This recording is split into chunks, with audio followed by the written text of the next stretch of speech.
All right, great. We got a great crowd. Thank you guys so much for joining us this morning. I'm Leah Sutton. I am Vice President of Policy and Engagement with Best NC. If you're not familiar with Best NC, we represent the business community advocating for education in North Carolina, and one of our primary programs and policy areas that we work on is advanced teaching roles. We have been just huge supporters and big fans of the advanced teaching roles program for quite some time, and so are happy to try to help engage districts and bring districts together around this work to learn from one another and share best practices. So excited to be with you all today. Thank you for spending a little bit of time with us. Just as a bit of housekeeping, we are going to record this webinar. It is being recorded. You probably got that notice as you were logging in. So we will share the recording after the fact.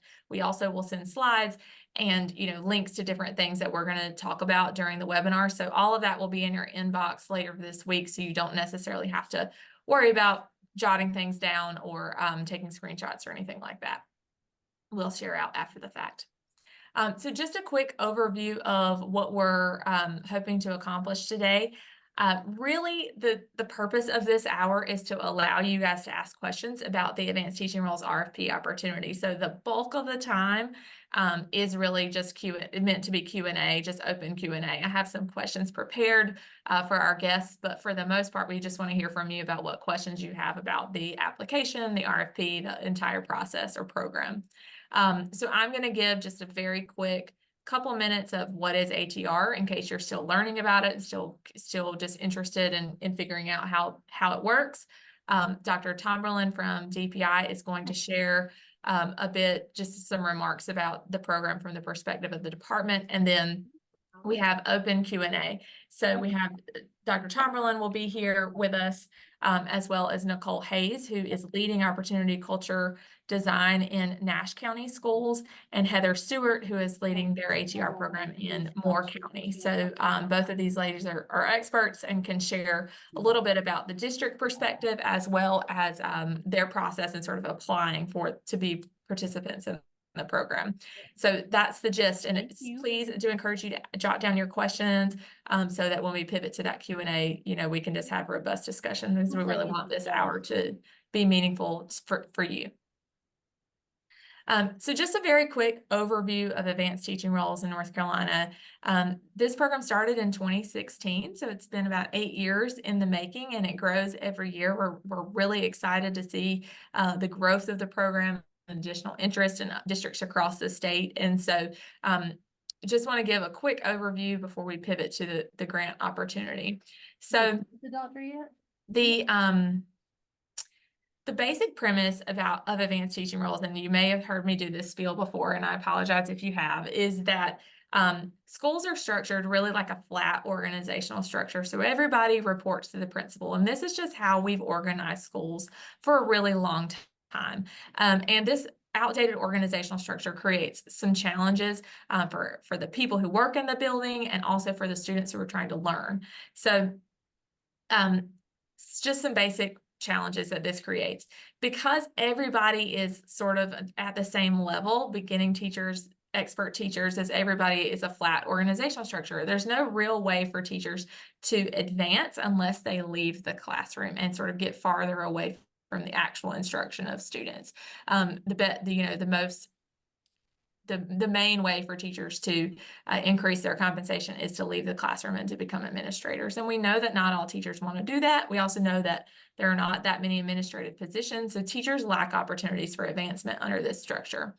Our beginning teachers and our novice teachers do not have on the day-to-day embedded professional support that they really need to get better. I keep emphasizing this, but this is hugely critical in the environment that we're in now, where we're having more residency license, more emergency license teachers coming into our system with less preparation. They need that day-to-day support. And because of a flat organizational structure where principals are trying to support on average 50 people, there's not a real good mechanism for getting that support into the classroom. And we've tried over the years. We have instructional coaches who are still trying to serve a whole school, not super efficient, or mentors who are trying to do lead these novice teachers on top of all of their additional duties. And these systems just aren't as effective as they need to be to give those teachers that support. And then the other thing is we know teacher quality varies, and this is just a reality. And so because we sequester students in one classroom with one teacher, we know that we have to make hard choices and that some students are not getting the quality of instruction that we want them to get. One classroom, one teacher restricts access to effective educators. So this is just an illustration, a really simple illustration of advanced teaching roles, a traditional structure. So a traditional structure where in first grade, you've got all these teachers, everybody has 16 kids because we have class size requirements, and you can see that the quality of teacher varies. And so these two classes on the end who have the best teachers are getting a really great year. And then we have 16 kids in other classrooms where we're unsure about how great the instruction is in those classrooms. And so in this example, we're really confident that 32 kids have a great teacher. In an advanced teaching role structure, we create leadership opportunities where you can see in this sort of middle level of leadership that the lead teacher is supporting a small team of teachers. It can be across a grade level, it could be across a subject area or multiple grade levels, depending on how the school and the principal wants to organize the structure. But the main thing is that the lead teacher has release time to support the team, and the team is small. And that is intentional. 6 to 8 at the most is what you want on a team. And the reason for that is because that teacher is really embedded in the school, in the classrooms. They are planning with the teachers, co-teaching with the teachers, pushing in to provide, classroom management support, depending on what that teachers on the team really need, pulling small groups for intervention. And the teams are small so that the teachers can really know the kids, know their needs, know the teachers' needs, and importantly, they are responsible for the performance of the team. So there is a level of accountability. So how does advanced teaching roles help? First, it creates advancement opportunities. Our lead teachers are having a career ladder. They're having a way to advance and earn more money for extending their reach. Those teachers on the team are now getting the professional support, the on-the-job, day-to-day support that they need to get better faster. It's distributing leadership across the school building, which really helps principals because, we want our principals to be great instructional leaders of our school, but they have so many things that they're really trying to keep tabs on. If they have a strong instructional team of lead teachers, they can really have a pulse on the instruction in the school. They can work with the lead teachers to drive instructional improvement, and then they are not stretched quite so thin. And importantly, when you have an excellent teacher leading an entire team, you can ensure that all the students on that team are getting access to that great teacher. So they have access to at least one great teacher. So this is just an example of the exact same number of students from that first grade example. And so you pull out this lead teacher, adult leadership teacher, to support the entire team. You redistribute that because you're giving that teacher release time. You redistribute that teacher's students across the team. So you do see some examples of slightly larger class sizes, but you can ensure that everybody on the team, all 112 students, is getting access to great teaching. So there are two really common roles in advanced teaching roles, and these are roles that are now in state statute that sort of the state is recognizing as the main two roles in advanced teaching roles. One is called adult leadership teacher. This is what I've just described, that lead teacher who has release time, who supports the entire team. And the other one is classroom excellence teachers. And these are teachers who are great teachers great at teaching students, but maybe not ready to lead adults. And so they earn more for taking on additional students. And so if you look in our example that we just looked at, the teacher on the far right, the class is a classroom excellence teacher. So she was the highly effective teacher in the first example, and she's earning more now to take on, she has 22 students instead of 16. So she's earning more for taking on more students. So advanced teaching roles has grown over the years. This is the 8th year of the program. And so we now have 27 districts participating, and each year there's an opportunity for more districts to come on board. So we're excited about the growth of the program. And we have really good results from the program. The Friday Institute is evaluating this program and continues to evaluate it. But this is just a look at some growth data from a couple of years ago, where you see up until now, most advanced teaching roles schools have been Title I schools. So if you look at Title I schools who are doing ATR and Title I schools who are not doing ATR across the state, you see that the growth is much better. More ATR schools are exceeding growth and fewer are not meeting growth. So the state funds advanced teaching roles in 2 ways. One is the grant program, which is what we're really here to talk about, this RFP opportunity. There's an annual opportunity to apply for the grants. And there's about $5.5 million recurring. I believe there's about $2 million available in this cycle for this year. And then there's also advanced teaching role salary supplements, which were funded for the first time last year. And there's $10.9 million available currently, and hopefully we're hoping that more will be available if we get a state budget this year. And the state has said that they will provide $10,000 for each adult leadership teacher that districts have, up to 15% of all teachers in each school. So it can't be spread across the whole school. It has to be a specific, number of teachers, and then up to 3,000 or 3,000 for each classroom excellence teacher, up to 5% of all teachers. And there's more definitions in the statute around this, and I can share that information if it's helpful. So for the RFP opportunity, the proposals are due this year, August 16th. So I'm hoping that you're already working on your proposal. Districts are eligible to receive up to 2 3-year grants. So you can have grant funding for this for up to 6 years. The grant funds can only be used to support your transition to advanced teaching roles. And so we'll have the districts talk a little bit about how they're using their grant money, but importantly, the grant money cannot be used to pay the teachers. That has to be sustainable within budget, plus there's these state funds to support the salary supplements. And the districts receive class size flexibility for ATR schools during the grant term. So you saw in that first grade example that the class sizes went up, and you're like, how does that happen? It's through the class size flexibility that the grants provide. So DPI has posted the RFP on the website. You've already seen that, I'm sure, but there's also lots of approved proposals posted on the website from all the previous years. So those proposals can provide some inspiration for you. They're available at this link. And there's lots of information on that link, and we'll send this out after the fact. So do we have Dr. Tomberlin with us? I am here. Great. So that was my quick little overview, Tom, and then I'm just going to pitch it to you just to share any thoughts that you have from the department's perspective, and then we'll go into Q&A.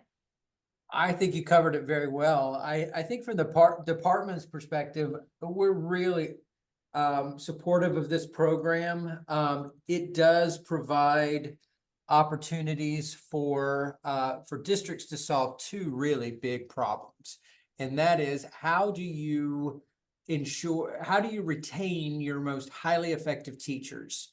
They're essential to student learning and to the health of your schools. And here, before this program, we had no way to kind of single them out from others who may have similar levels of experience, but just not be that kind of high quality, highly effective teacher. And so we're really excited about that, the retention aspect, but it also solves another very important issue for you, and that is getting high quality mentoring for your beginning teachers. I don't know if any of you saw the State of the Teaching Profession report this year, what we presented to the state board, but first year teachers left at a rate of 25% this year. That's 1 in 4 of your first year teachers are just saying, yep, I got to go. We believe that this program is instrumental in helping reverse that trend. If you can get them the support, that dedicated support they need, embedded in the classroom with them, we believe that will do a lot in reducing that high attrition rate. So those are my two big selling points on this. I do think there's a lot in here that what we're providing from the state is kind of the shell. There is lots of room for you to innovate, for you to explore, expand, and improve on these models. And we are working with the Friday Institute to evaluate these programs annually, so to see if we can detect any variations that yield really improved outcomes. So we're studying you, we're watching you in a very good way, not in a big brother way, because we want to learn from you. And so I think that's it. I just really encourage any of you on the line considering or even thinking about this to go ahead and submit an application. From what I've heard, the teachers in these programs absolutely love the program. Initially, there's some trepidation, but once people see what it really is about, they really, really enjoy it. And that's all I got. Okay, thanks, Tom. Yep. So we will pivot to Q&A. Before we go into that, I just wanted to also lift up, Tom sort of said, I've heard from teachers, how great it's working. As part of our work around advanced teaching roles, Best NC hosts and sharing sessions. You're probably on my mailing list if you got this webinar link, but we try to host an in-school session in the fall and in the spring across the state, so that we can highlight the work that's being done. And so those are really good opportunities to get in a school building, to look at like how they're scheduling these lead teachers, how they're deploying these roles, and to hear from teachers and principals about this work. So if you are still learning about ATR, those are really good opportunities to really see it in action. So just be on the lookout for those invitations. So at this time, we'll just pivot to Q&A, and I want to give our district representatives a little bit of time to introduce themselves and to talk about their work. So Nicole, I'm going to start with you, if that's okay. Nicole Hayes is the English Language Arts Specialist and Opportunity Culture Coordinator for Nash County Public Schools. And you guys are going into your second year. You just completed your second year of implementation, going into your third year in ATR. So talk a little bit about why Nash County pursued advanced teaching roles, and then just what you've seen thus far after doing it for a couple of years. Interested in advanced teaching roles because we had many schools that already had coaches in their buildings, but we really wanted to work to have a more defined role of what coaches are doing when they're in buildings. And we saw it as an opportunity to really refine that model that we had in place for just instructional support inside of buildings. And so that was the big appeal there for us. It's an opportunity to be more specific with instructional support in terms of saying to someone, we would like you to work with this grade level or in this content area, so that they are more specific and more focused, and the accountability is increased as well. And so far, this, as you said, we're going into our third year, which means we're starting our third cohort of schools. And so it's worked well for schools. All of our schools are happy they signed up for it. And so it was a little easier each time with each cohort because they see the results.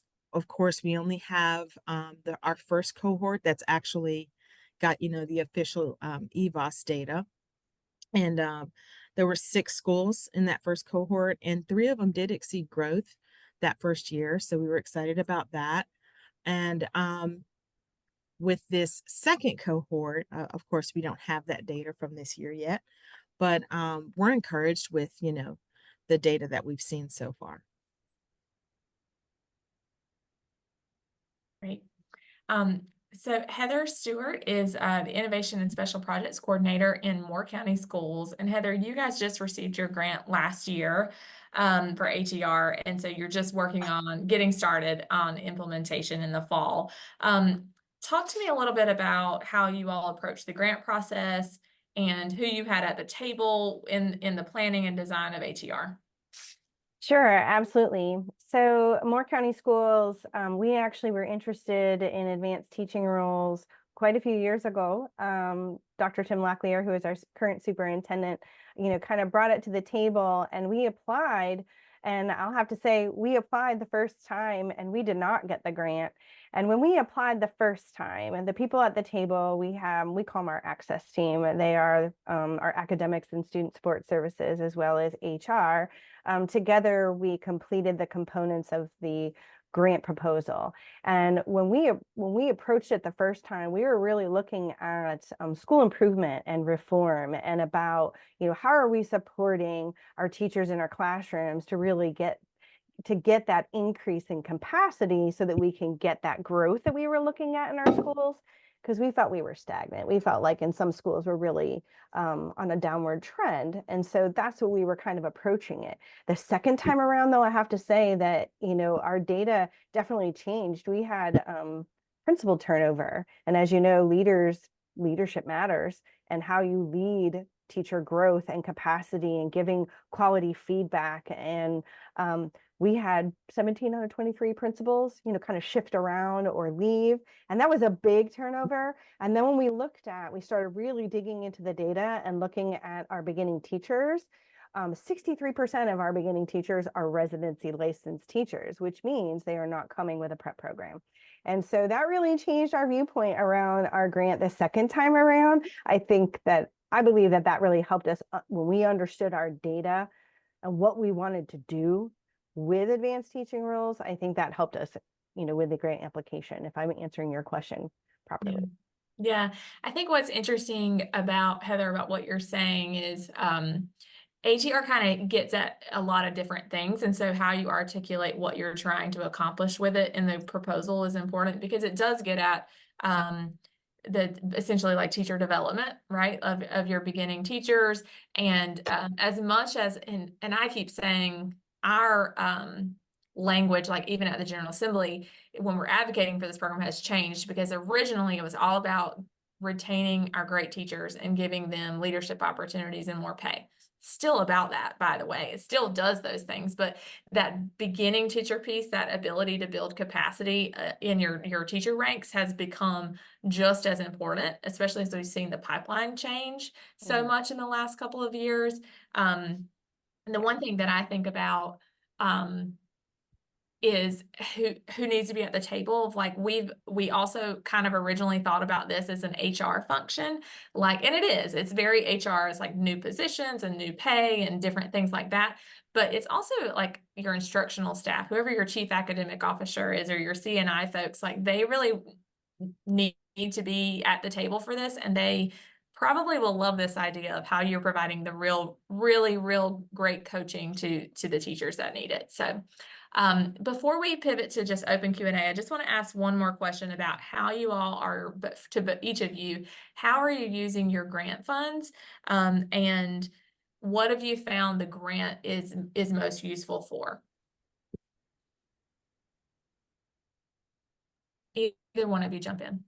I can start this time, since we're just starting. And so we were awarded the grant, and then as a matter of just understanding, we got some additional funds so that we could kind of fast track our understanding this year. So we started our learning process, I guess it was January, in order to be able to implement in the fall. So right now we're going to implement in 3 schools in the fall. So the way in which we've used our grant funds is a partnership with Public Impact, with Opportunity Culture, to help us learn how to design this process. And we had heard through others in the sharing sessions and looking at the grant proposals in the past and learning more about that partnership really helped you understand the design, and it brought our team together to be able to do that, which had members from curriculum instruction, from student support services, EC, from finance, from HR, transportation, everybody, right, to try to understand, their role in this work. And so our funds are used with that partnership.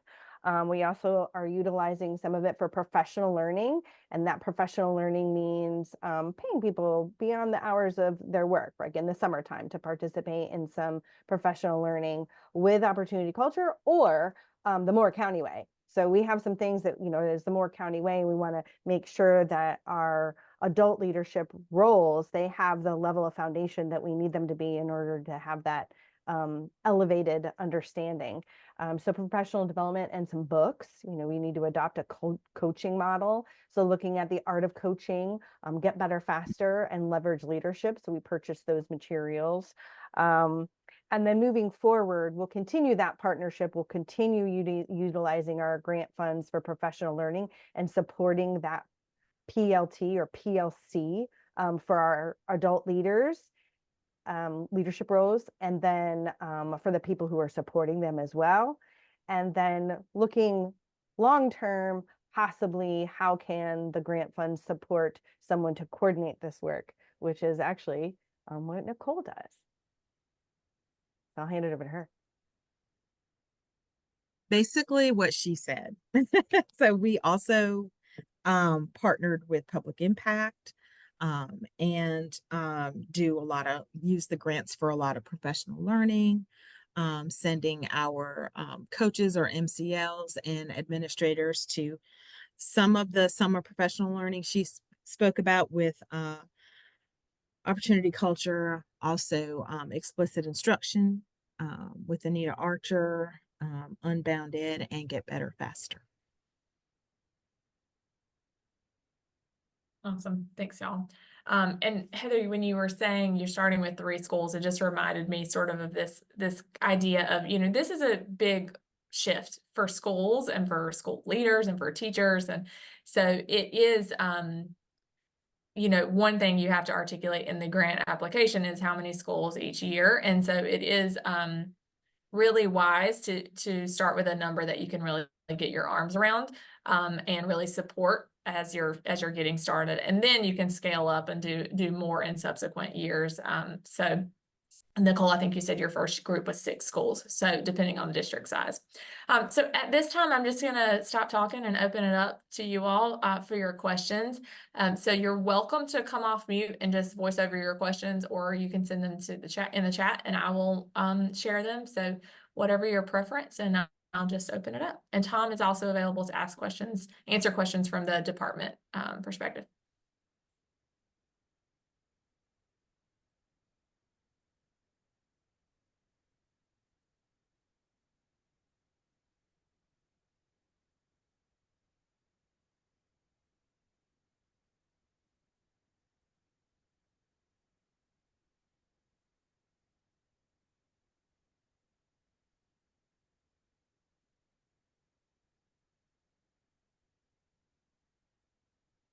Somebody has to have a question. Good morning. Hi, this is Melissa Towery. I do have a question. Nicole, you mentioned, I think, or Heather, maybe it was Heather, that EC was included in your team, in your county. Can you give me some details around that? I can. So we did include EC as part of our design team. Again, looking at the data and the schools that we're starting with, and then the next schools, right? So you first think about, what does your data show overall? And then which schools might you start this with? Because they really are going to be piloting it. They're going to be our guinea pigs. Many of our schools have some high needs in EC, right? They might be TSI or CSI schools, right? Their subgroup isn't growing. And so we're looking at how a turnover of our EC teachers. They're hard to fill. People are not moving to our area. It's expensive here, and they're hard to fill positions. We've had to utilize some other ways in which we can recruit, retain our EC teachers. And so one of those other pieces is how do we support those? And so in fact, we have in 2 of our schools models for adult leaders who are supporting EC teachers. And so that's why they needed to be at the table. I'm so excited to hear you say that. That's great. Two So schools.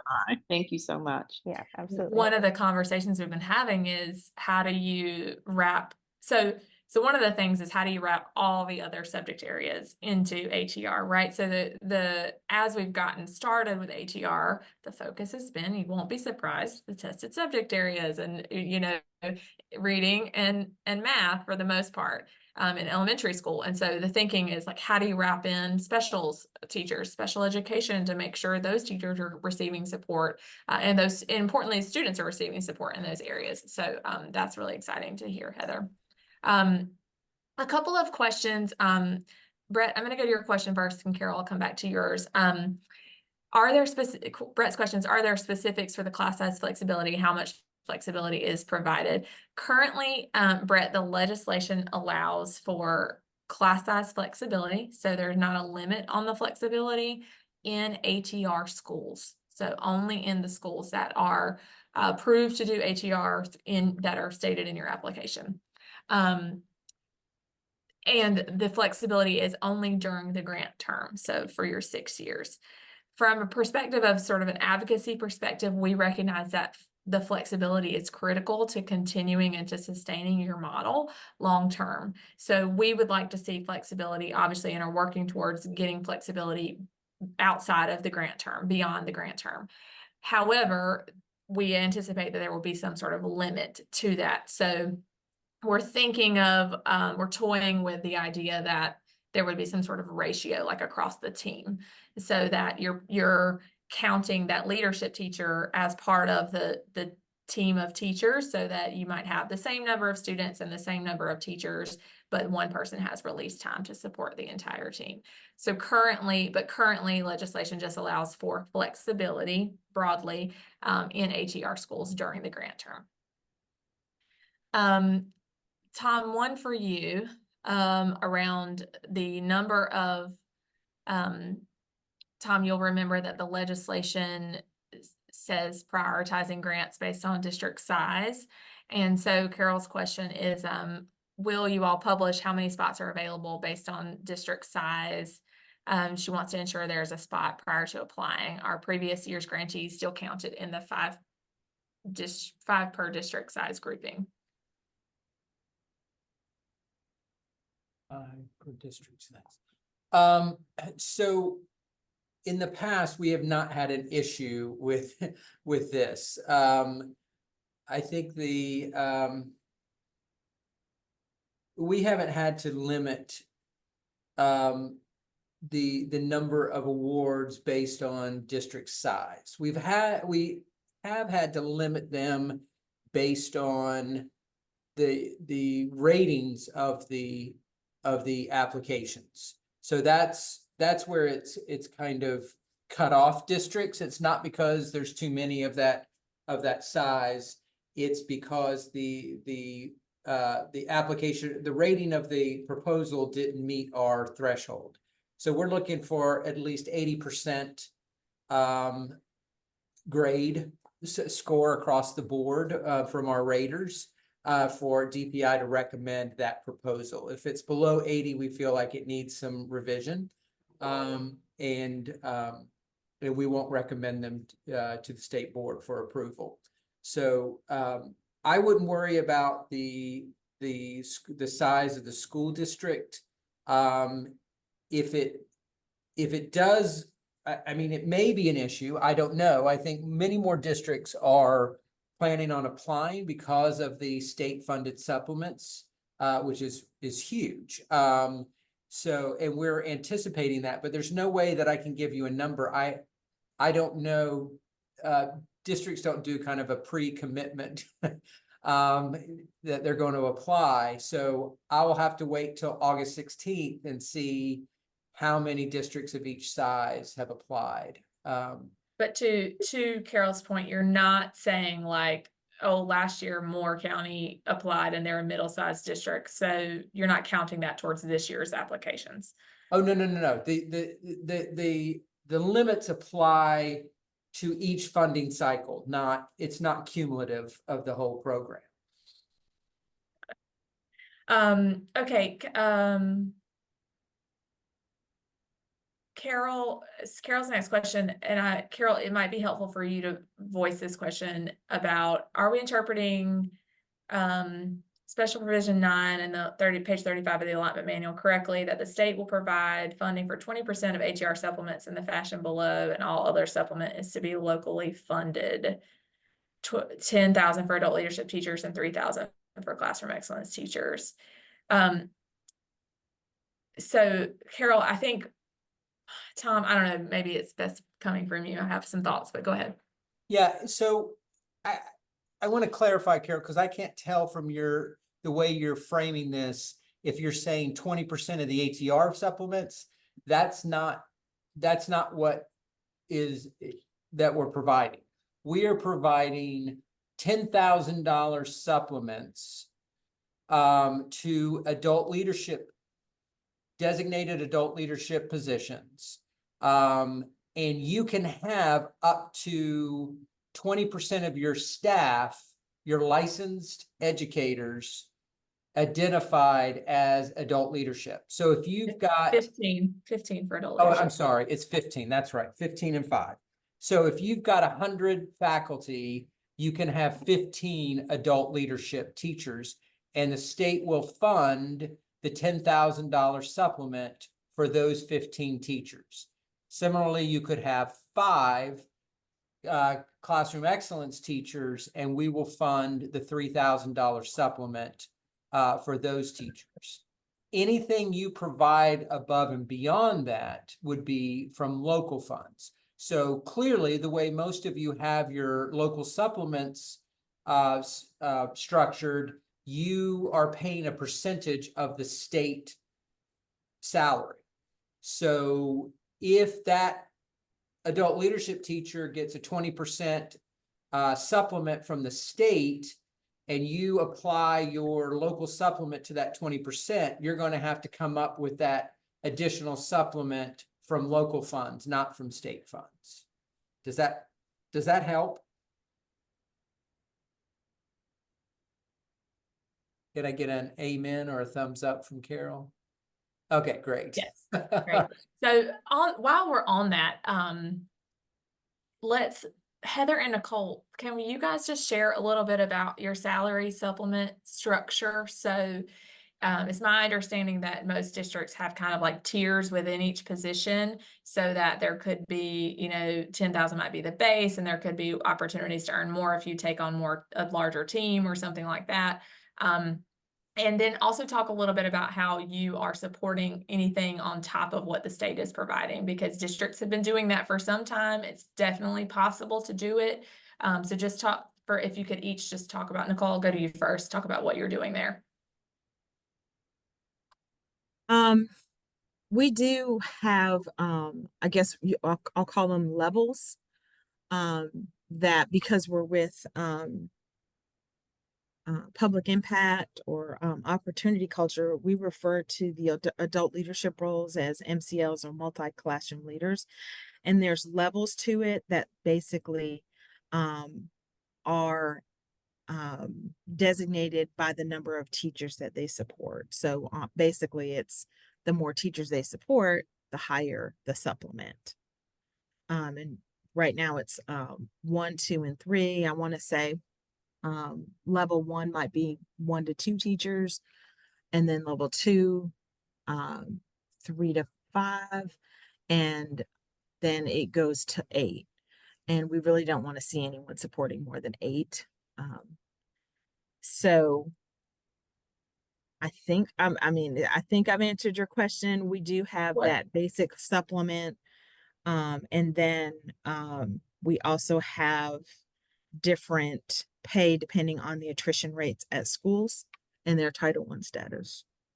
So tell me what the basic rates are. Yeah. Right. Hold on, because I don't want to tell you something wrong. So, a level 1 teacher, which would be 2 to 3 teachers, or I'm sorry, a level 1 MCL, their core stipend is $8,000. And then a level 2, it goes to 10. And then a level 3, which is 7 to 8 teachers, is 13,500.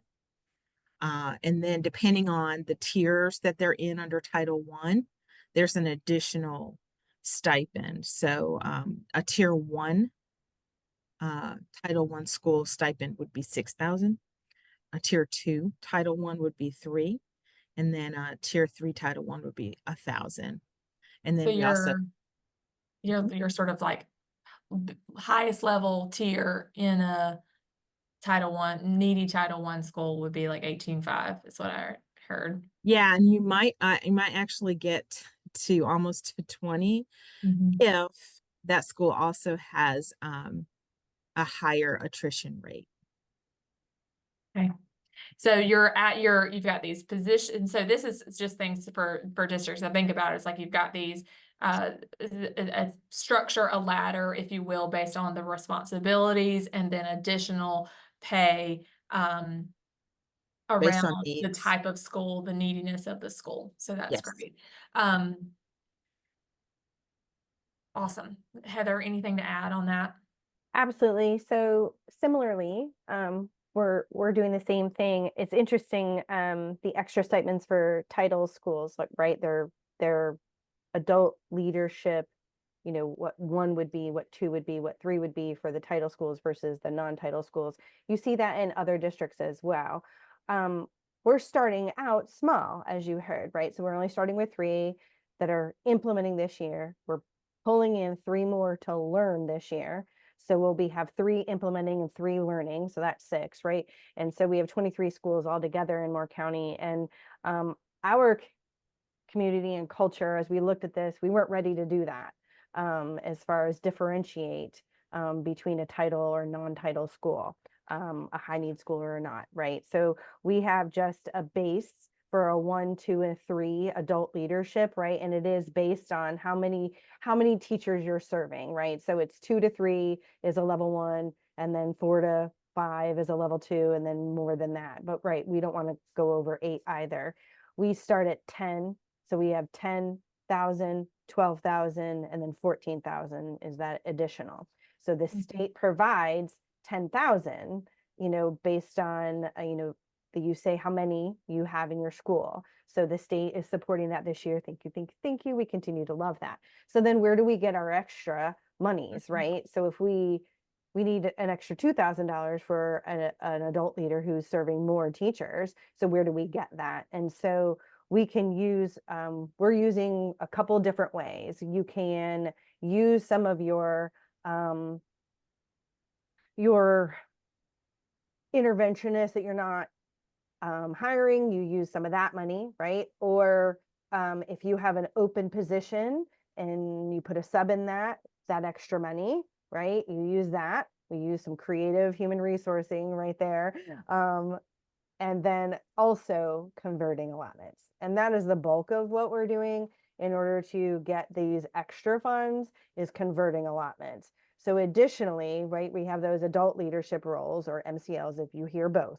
You also have your classroom excellence, right? These are the teachers that are serving with that MCL that are taking on more kids, right? If that adult leader doesn't have a classroom and you pushed all their kids into their classrooms, they're not taking on more kids than normal. So they're getting that extra monies, that extra stipend. That would come from conversions, from allotments, in addition to the state if we had more teachers with that.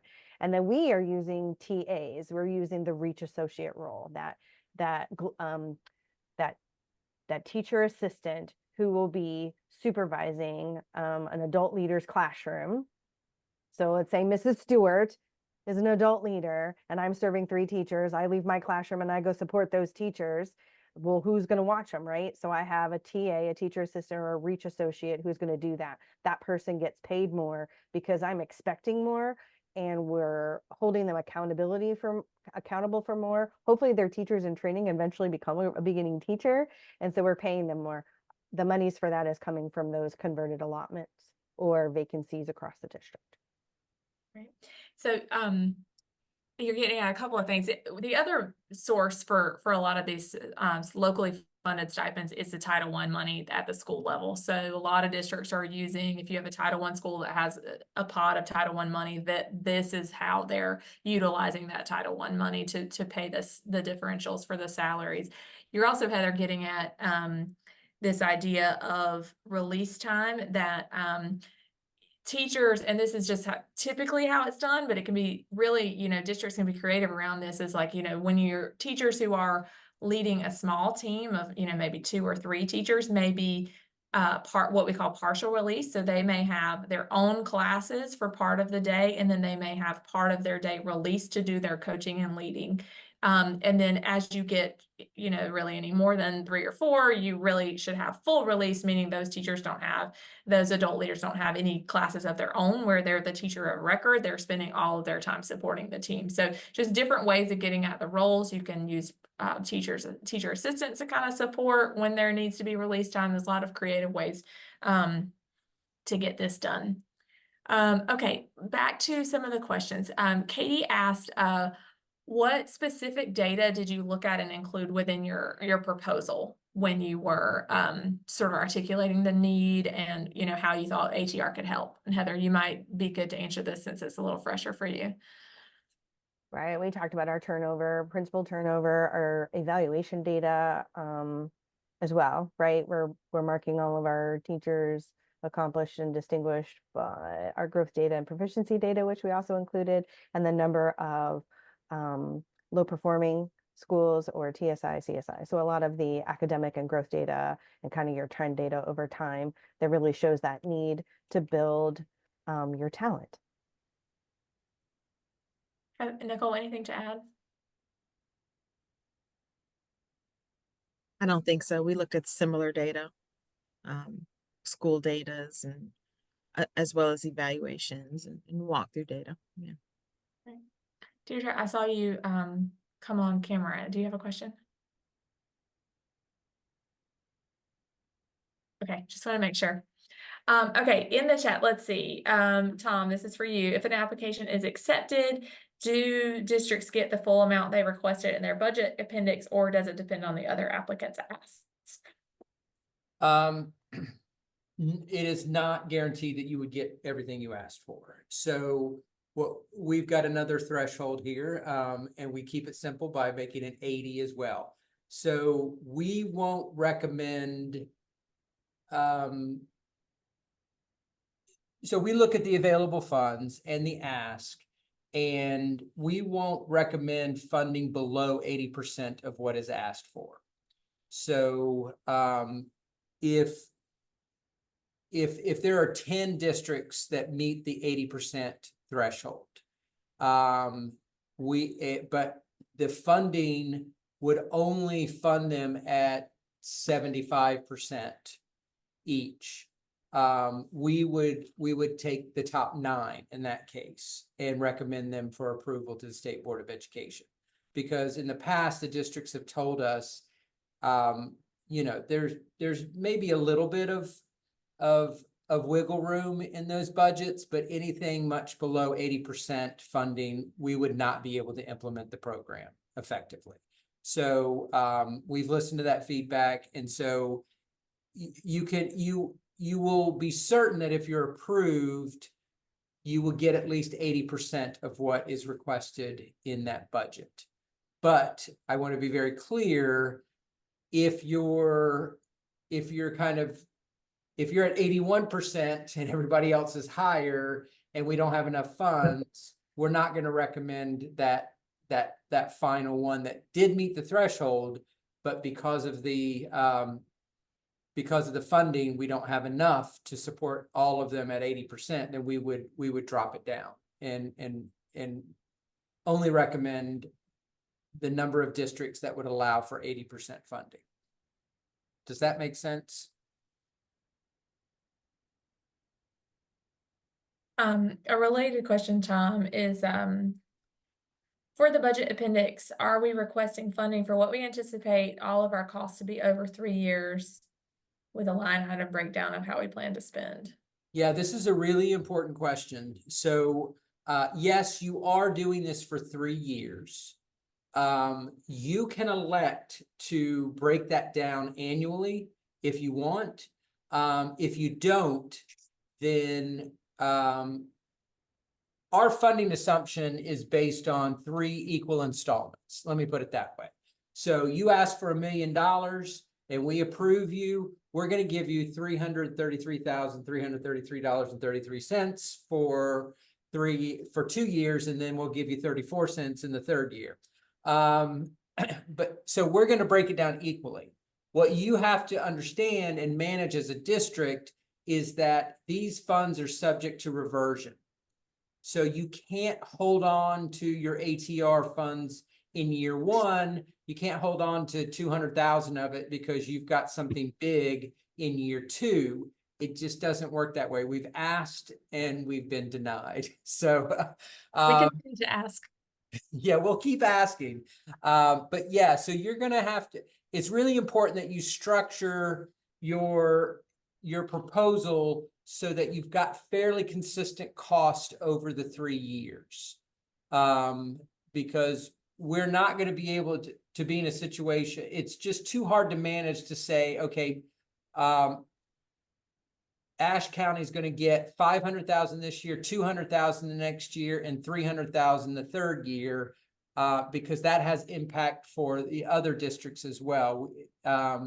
We have to be able to support all the districts with the funding we have available in that fiscal year. Great. That is a great question. Tina, you asked if we can share some salary supplement structures from different districts. So you have a couple of examples. More and Nash may be able to share, and I think I have a few others, so we can pull some together and share it with a follow-up.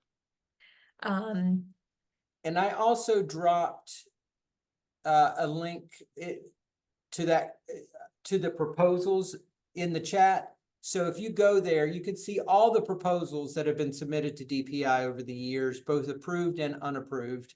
So you can look through those. We highly encourage you to plagiarize. There's no, there's no academic integrity going on here. But we do encourage you to consider your local context. Not every plan is going to work equally well for every district. So you got to think about your particular context when you do that. Right. Nicole's dropped a link to their page in the chat too. Thanks, Nicole. Okay, well, we are quickly approaching the end of the hour. So Heather or Nicole, any final thoughts or advice for folks who are pursuing an application? Well, Leah, before we do that, Brett had a question about Oh, sorry, I missed it. flexibility. How much flexibility is provided? I don't know if, Brett, do you mean, is there even within ATR, is there a limit to the class size in K3, or do you mean, is there a limit to who gets to exercise that flexibility? That question was more along the lines of, does the flexibility allow class sizes to increase by 3 students or 4 students, or like, is there a limit of what that would look like? I know we don't want to go beyond best practice, but at the same time, I was curious whether or not it was you get 2 additional kids per class based on what the state's cap was. Thanks for clarifying that. There is no limit to the class size flexibility in the statute. It grants you flexibility. Odd flexibility. Yeah, so yeah, I think it's a combination of you've got full flexibility and you've got your common sense. So exercise both. And it's specifically ATR schools, so it can't be district-wide. Carol, great question. Penny,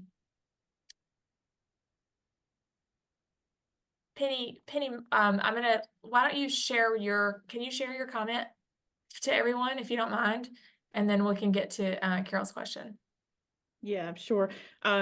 Just if you've not applied before, don't get downhearted by it, because I remember the first 2 years trying to reinvent the wheel, and I'm the primary grant writer in my district, and it was just beating me down. And we did get funded on that third attempt.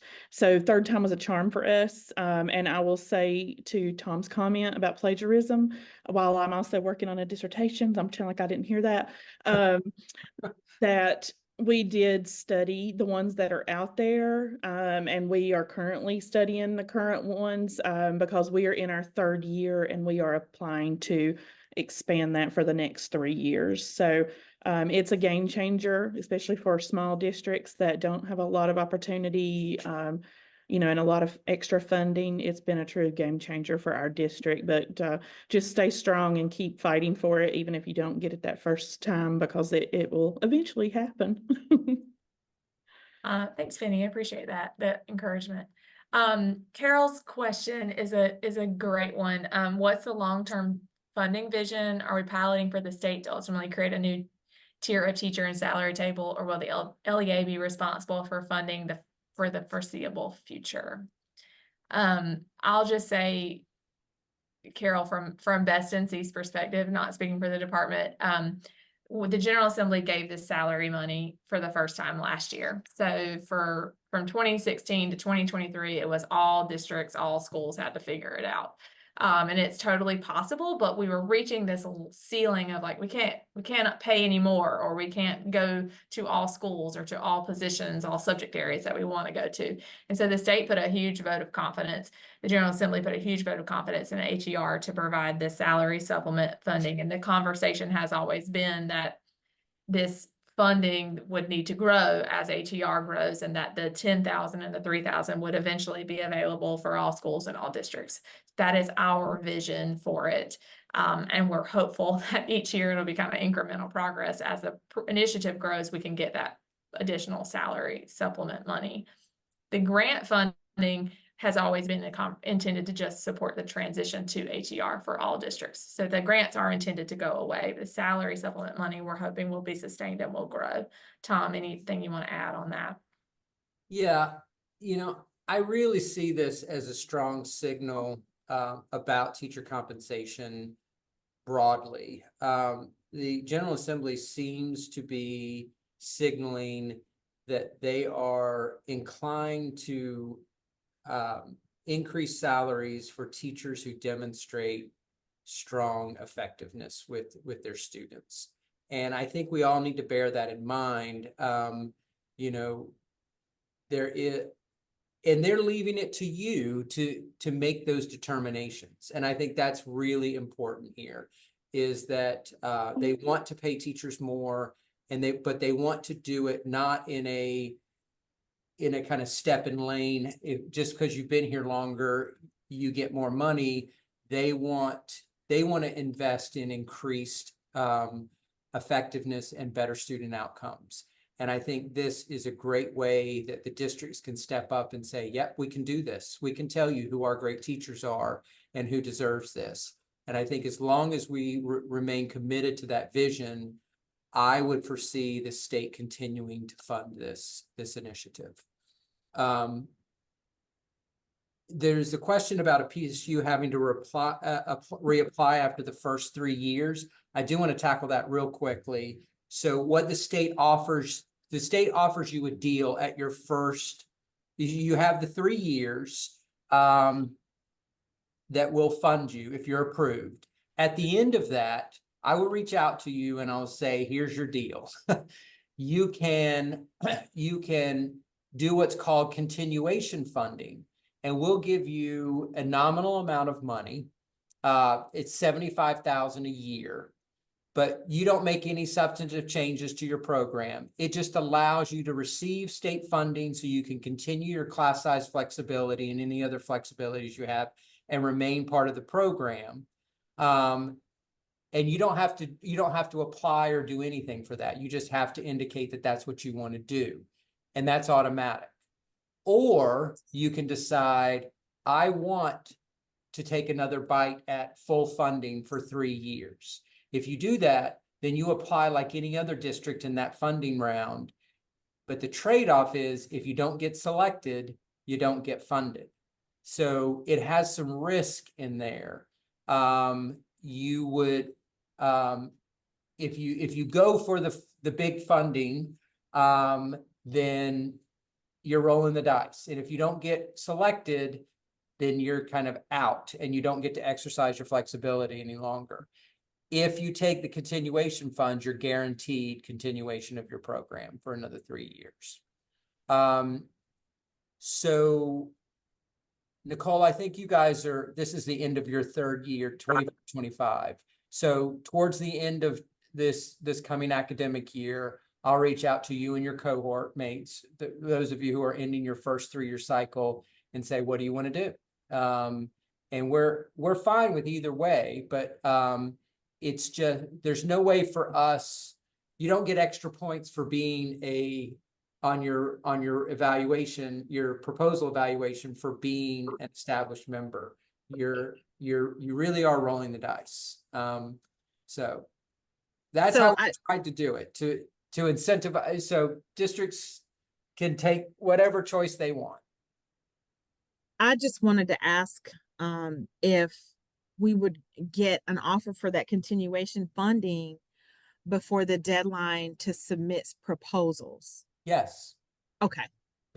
It'll be like in the spring of that year. Actually, you know about it now. So at any point between now and in June, you can write me and say, hey, we want to do continuation. And that'll be fine. Thank you. Yeah, absolutely. All right. We are over time, so I'm going to wrap us up. I want to thank everyone for their engagement and attention today. Just really thrilled with all the conversation. The dates are here, so proposals are due August 16th, and then selection will be in December. So just as for you all to know sort of your timeline. I will send these slides. This is sort of the instructions from Dr. Kim Evans about how to submit proposals. So you will have this information, the address. She does have to receive a paper copy that needs to be post-dated by the 16th and electronic copy emailed by the 16th. And that's it. So I'll send out slides, links, additional resources after this sometime in the next couple of days. Heather and Nicole, any parting words before we go? Let you guys have the final word. Good luck. Awesome. Okay, well, thanks everybody so much. Nicole, anything? Sorry, go with mute. Okay, thanks everyone. Have a wonderful day, and please reach out if we can be of help to you.